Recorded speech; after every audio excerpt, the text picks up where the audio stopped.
Yo, what is up guys? Welcome back to the channel, and in this video I'm going to be showing you how you can unsync your contacts on TikTok. Okay, so I'm going to open up the TikTok app, and to unsync your contacts, tap your profile icon at the bottom right hand corner of the screen. Then you'll be taken to your profile. Then what you want to tap on is those three horizontal stripes at the top right hand corner. Then tap on settings and privacy, the second option. And from here, you also want to select the second option, which is privacy. So select privacy.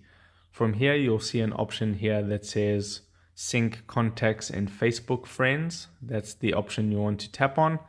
And then you'll see the option that says sync contacts and sync Facebook friends.